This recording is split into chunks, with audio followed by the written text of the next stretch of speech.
আসসালামু আলাইকুম ওয়া রাহমাতুল্লাহি ওয়া বারাকাতুহু। মই ইউসুফ আলী, আপোনালোকে চাই আছে ইউসুফ আলী ব্লগ। আজি মোৰ লগত কেইজনমান কণ মাইনা আছে। আজি তেওঁলোকক কেইটামান প্ৰশ্ন কৰিম। আজি প্ৰশ্ন উত্তৰৰ নিয়ম হৈছে তোমালোকে প্ৰতিজনকে তিনিটাকে প্ৰশ্ন কৰা হ'ব, বুজি পাইছা? আৰু তিনিটাৰ পৰা যিকোনো দুটা প্ৰশ্নৰ উত্তৰ দিব পাৰিলে তোমালোকৰ কাৰণে এটা প্ৰাইজ আছে। তিনিটা প্ৰশ্নৰ ভিতৰত এটা প্ৰশ্ন হ'ব সাধাৰণ প্ৰশ্ন আৰ দুটা হব ইসলামিক প্ৰশ্ন। তোমাৰ নামটো কোৱাচোন? এইটো শুভ নালাগে। মোৰ নাম মিছ ৰমজিন বেগম। কি পঢ়ি আছা মছজিদত? কুৰাণ শৰীফ। কুৰাণ শৰীফ পঢ়িছা।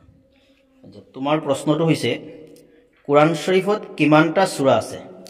কুৰাণ শৰীফত 114টা সূৰা আছে। মাশাআল্লাহ, সঠিক উত্তৰ।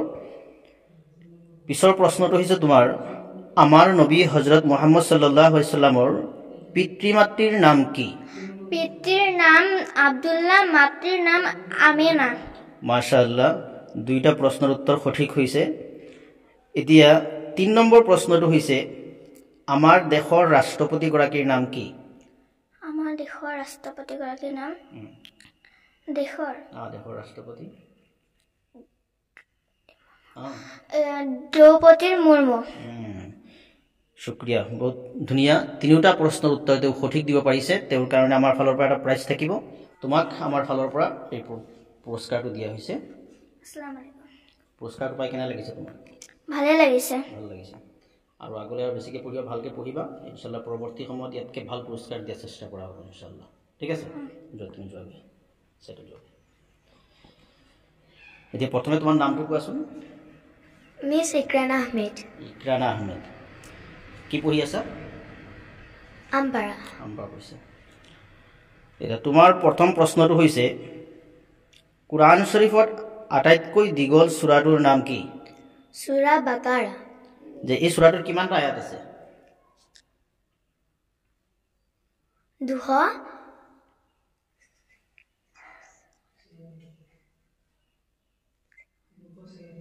নাজানা, পাহৰি গৈছা? বাৰু ইংলিছত ক'লে হ'ব। 286। ধুনীয়া, শুদ্ধ উত্তৰ। হ'ব, অসমীয়াত নোৱাৰিলে ইংলিছত কৈ দিবা, একো নাই। তোমাৰ 2 নম্বৰ প্ৰশ্নটো হৈছে কুৰাণ শৰীফত মুঠ কিমানটা আয়াত আছে? 6664টা। ধুনীয়া প্ৰশ্ন উত্তৰ, সঠিক উত্তৰ হৈছে। এতিয়া তুমি প্ৰাইজ পাই গৈছা। তথাপিও তোমাক আৰু এটা প্ৰশ্ন সুধিম, যদি পাৰা ক'বা, নোৱাৰিলে একো নাই।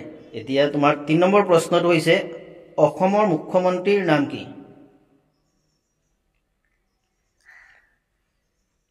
Chief minister.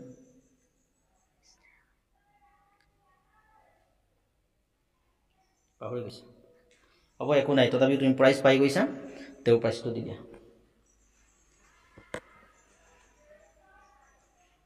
তোমালৈ আমাৰ ফালৰ পৰা এখন কিতাপ আগবঢ়োৱা হৈছে। এই প্ৰাইজটো পাই কেনে লাগিছে? ভাল লাগিছে। আগলৈ আৰু ভালকৈ পঢ়িব লাগিব ইনশাল্লাহ। পিছত আমি আকৌ আহিম তেতিয়া ইয়াতকৈ ভাল প্ৰাইজ পাব লাগিব। হ'ব? তোমাৰ নামটো? মিছ ৰিয়া চুলতানা। তুমি কি পঢ়ি আছা মক্তবত? আম্মাপাৰা পঢ়িছা। তোমাৰ আজি প্ৰথম প্ৰশ্নটো হৈছে কুৰাণ শৰীফত মুঠ কিমান পাৰা আছে? 300 পাৰা। 30 পাৰা। সঠিক উত্তৰ। তোমাৰ দ্বিতীয়টো প্ৰশ্ন হৈছে কলিমা শাহাদত অৰ্থ সহ পাৰিবানে? পাৰিম। মাতি দিয়াচোন। দম কলিমা শাহাদত আছহাদু আল্লা ইলাহা ইল্লাল্লাহ ওয়া আছহাদু আন্না মুহাম্মাদান আবদুহু ওয়া ৰাসূলুহু। সাক্ষী দিয়া কথা, মই সাক্ষী দিওঁ যে এজন আল্লাহৰ বাহিৰে দ্বিতীয় কোনো মাবুদ বা উপাস্য নাই। আকৌ মই সাক্ষী দি কৈছোঁ যে হযৰত মুহাম্মদ মুস্তাফা সাল্লাল্লাহু আলাইহি ওয়াসাল্লাম আল্লাহৰ পঠিওৱা বান্দা ৰাসূল। ধুনীয়া, সঠিক উত্তৰ। এতিয়া তুমি প্ৰাইজ পাই গৈছা। যদিও আৰু এটা প্ৰশ্ন সুধিম, পাৰিলে ক'বা, নোৱাৰিলে একো নহয় দেই। তোমাৰ 3 নম্বৰ প্ৰশ্নটো হৈছে অসমৰ ৰাজ্যপালৰ নাম কি?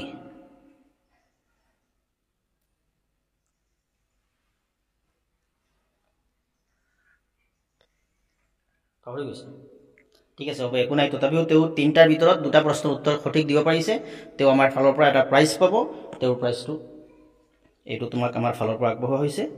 প্ৰাইজটো পাই কেনে লাগিছে ভালে লাগিছে ভাল লাগিছে আগলৈ আৰু ভালকৈ পঢ়িব লাগিব আৰু এই সাধাৰণ প্ৰশ্নৰ বিলাক যিবিলাক খোজা হৈছে তোমালোকক এইবিলাকো জানিব লাগে স্কুলত শিকাই নহয় এইবিলাক ন এইবিলাক শিকাই বা কিতাপতো কুইজৰ কিতাপবিলাকতো পোৱা যায় এইবিলাকো শিকিবা হয় নে নহয় আমাৰ এইবিলাকো লাগিব ঠিক আছে তো আজিলৈ ইয়াতে অনুষ্ঠানটো সমাপ্ত কৰিছোঁ যদি অনুষ্ঠানটো চাই ভাল লাগিছে এটা লাইক কৰিব আৰু কমেণ্টতো জনাব আপোনালোকে আৰু ভিডিঅ'টো বেছি বেছিকৈ শ্বেয়াৰ কৰি আগলৈ পৌঁছাই দিব যাতে কণ কণ ছাত্ৰ ছাত্ৰীসকলে উৎসাহ পায় আসসালামু আলাইকুম ওয়া ৰাহমাতুল্লাহি ওয়া বাৰাকাতুহু 2 নম্বৰ গ্ৰুপটো